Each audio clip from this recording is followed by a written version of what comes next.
Bonjour à tous. Aujourd'hui, je vais vous donner quelques pistes pour être plus heureux dans la vie. Vous êtes prêts? C'est parti!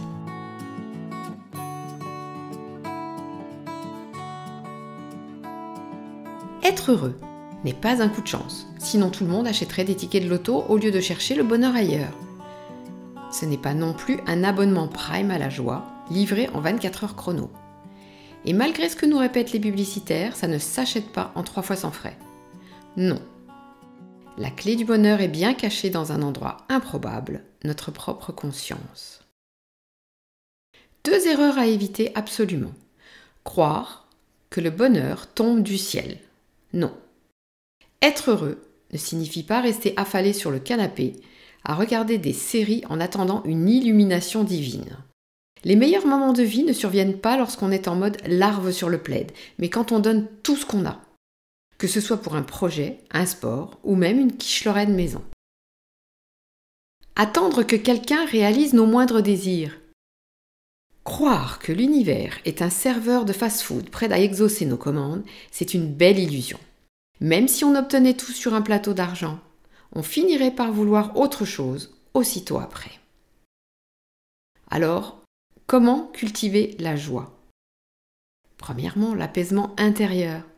Transformer la réalité commence par influencer notre propre conscience. On peut s'y atteler avec la méditation, l'EFT, le MDR ou simplement en évitant les discussions sur les impôts et la météo en hiver. Deuxièmement, maîtriser ses intentions. Notre esprit est un filtre.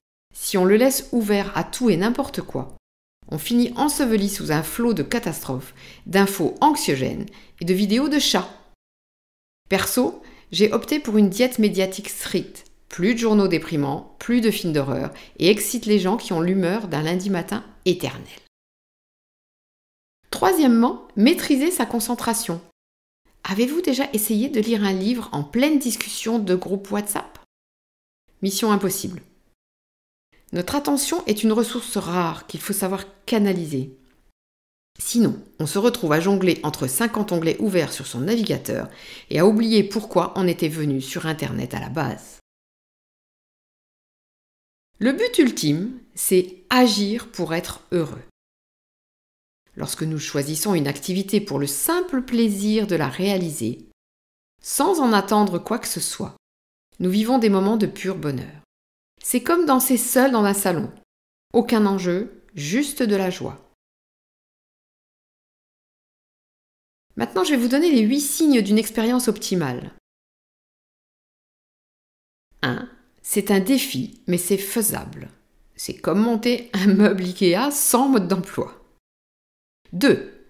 On est complètement absorbé par l'activité, comme un enfant qui mange du chocolat. 3. L'objectif est clair. Réussir à faire une pause de yoga sans tomber. 4. On reçoit un retour immédiat.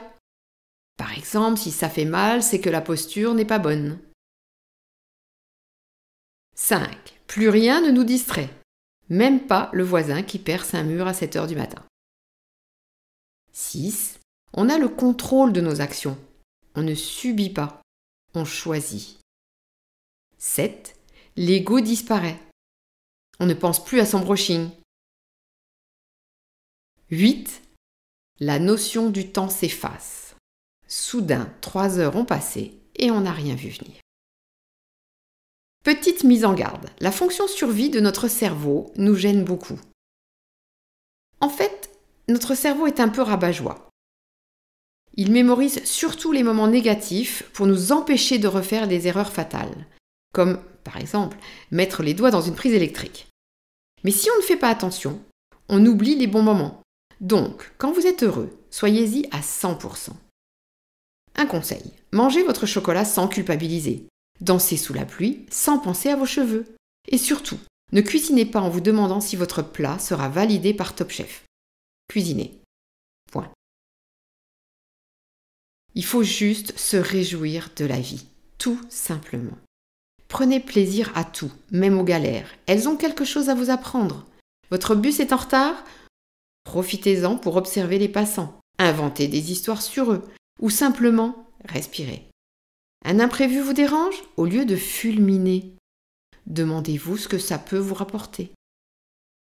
Le chaos fait partie de la vie. Inutile d'essayer de tout contrôler. Selon les taoïstes, mieux vaut surfer dans le désordre plutôt que de lutter contre. Donc, laissez tomber la rigidité, apprenez à danser sous l'orage et trouvez du bonheur là, maintenant. Je vous remercie pour votre écoute. À très bientôt!